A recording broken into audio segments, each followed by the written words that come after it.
Donc, je vais donner des articles. Il y a même des articles qui l'affirment.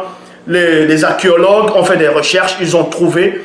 Il y a même des historiens qui ont parlé de ça. Je vais donner le lien, vous allez vérifier aussi. L'histoire du Congo, vous pouvez taper l'histoire du Congo. L'histoire du Congo, vous verrez que le Congo n'a rien à voir avec ce que les gens disent là maintenant, que c'était les premiers habitants, c'était Adam et Ève, tout ça c'est faux. Au Congo, on dit ici là, les Pygmées, les premiers habitants du Congo, c'était des Pygmées. Les Pygmées, Mbouti, sont les premiers habitants du Congo, point. Le pays a ensuite été touché par la grande immigration des Bantous, venus du nord en longeant la côte et les cours d'eau, point.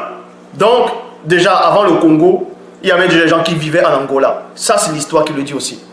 Donc, il y avait déjà des habitants même en Angola. Bien avant le territoire, même le Grand Congo, ou bien le Congo, le grand, avant que ce soit même divisé. Il y avait d'abord les gens qui vivaient en Angola. Et ceux qui viennent de l'Angola viennent du Cameroun. C'est une tribu du Cameroun qui est allée s'installer dans la terre qu'on appelle maintenant Angola. Et une partie des gens de l'Angola sont allés dans ce territoire, ce qu'on appelle le Congo. Est-ce que vous comprenez? Donc, quand les gens viennent parler parce qu'ils veulent parler, ils n'ont aucune connaissance. Le King Congo, c'est la langue originelle. Et pourtant, le premier peuple qui habitait au Congo, c'était des Pygmées. Depuis quand Adam, c'était un Pygmée? Donc, or, écoutez attentivement, on dit ici que les premiers habitants, vous pouvez taper, hein, les premiers habitants au Congo, c'était des Pygmées. Il y a plein de Congo qui peuvent me l'attester aussi. Les premiers habitants, les Pygmées, Mbouti, sont les premiers habitants du Congo, point.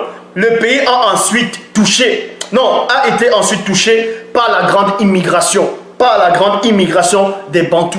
Des Bantous, on dit ici des Bantous. Des Bantous. Parce qu'avant, il y avait beaucoup de langues aussi. Les Pygmées, là, parlaient quoi? Vu qu'après, puisqu'on dit, c'est là où les langues Bantous sont arrivées, par les langues Bantous. Mais ils parlaient quoi? C'est pas le Kikongo qui parlait. Les Pygmées ne parlaient pas le Kikongo. Ils parlaient certes une langue africaine, mais ça n'avait rien à voir avec la langue originelle. Ça n'avait rien à voir avec la langue de Genèse 11.1. Toute la terre avait une seule langue, les mêmes mots. C'était le Douala ancien. Or, concernant le Cameroun, l'article dit aussi, or, le Cameroun, depuis la préhistoire, écoutez attentivement, le Cameroun, depuis la préhistoire, il est dit, depuis les temps immémoriaux, depuis les temps immémoriaux, depuis la préhistoire, le Cameroun était habité, depuis la préhistoire, il n'y avait rien au Congo, aucun habitant, il n'y avait rien, bon, à part les animaux, oui, à part les animaux dans les grandes forêts. Donc au Cameroun, il y avait, ce qu'on appelle le Cameroun là, il y avait déjà de la vie. Est-ce que vous comprenez? Je répète. Depuis les temps immémoriaux, depuis la préhistoire, le Cameroun était habité. Comme en attestant de nombreux objets en pierre taillée et polis, retrouvés dans presque tout le territoire. Point. Oui, point. En effet, sur le mont Makambe, petit village situé près de Marois, se trouve l'un des sites préhistoriques, vous pouvez aller vérifier, les plus importants du monde. Les plus importants du monde. On y rencontre des objets de pierre, mélangés à d'énormes grottes qui forment une couche environ d'1 mètre d'épaisseur. Point. Ici, là, c'est ce qu'eux ont trouvé à l'âge de pierre, selon les datations. Scientifiquement, historiquement, même les archéologues, on ne va pas dire archéologuement, bon, ont démontré cela. Il y a des liens qui existent, il y a des preuves qui existent, qu'au Cameroun, selon votre âge de pierre, à l'âge de pierre, il y avait déjà la vie. Et ça les a surpris. Parce que eux, pour le monde, ils s'arrêtent à l'âge de pierre, donc les Cro-Magnons, Homo sapiens, Homo habilis, Homo erectus. Non. Parce qu'avant la préhistoire, il y avait une vie. Il y avait des empires, des civilisations, des royaumes. Le Cameroun, les habitants dans ce territoire Cameroun savaient déjà ça. Est-ce que vous comprenez? Donc, ici, maintenant, dans le même article, il dit, après la préhistoire, virgule, le Cameroun était habité en majorité par les Pygmées, virgule. Était habité en majorité. En majorité, ça ne veut pas dire que c'était tout le Cameroun qui était habité par les Pygmées. Or, nous savons que les premiers habitants au Congo, ce sont les Pygmées. Mais on vous apprend ici qu'il y avait une vie déjà bien des centaines d'années. Il y avait la vie au Cameroun. Les gens vivaient. Un seul Congolais n'existait même pas encore.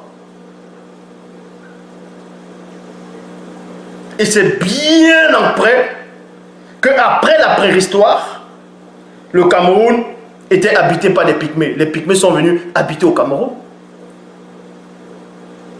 En majorité par les Pygmées, qui pouvaient être considérés comme les vrais autochtones de ce pays. Point. Il est dit ici, qui pouvait. Ça ne veut pas dire qu'ils étaient, mais qui pouvait. Qui pouvait et qui étaient, c'est deux choses.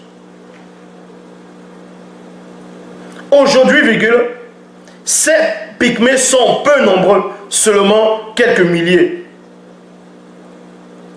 et vivent dans les îlots de forêt primaire, virgule, et leur nombre décroît à mesure que la forêt recule.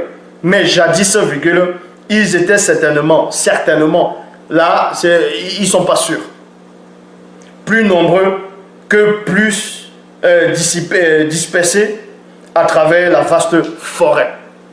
Donc, à travers une vaste forêt plutôt, une vaste forêt. Donc, vous voyez ici, tout ce qui vient parler de King Congo, c'est la langue originelle. Réglez d'abord votre histoire avec l'histoire même. Apprenez même l'histoire de votre pays d'abord. Apprenez l'histoire de votre pays.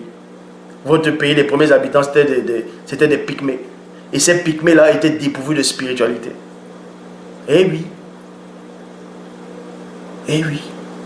Mais bien avant ça, au Cameroun, il y avait déjà des gens qui vivaient la haute spiritualité.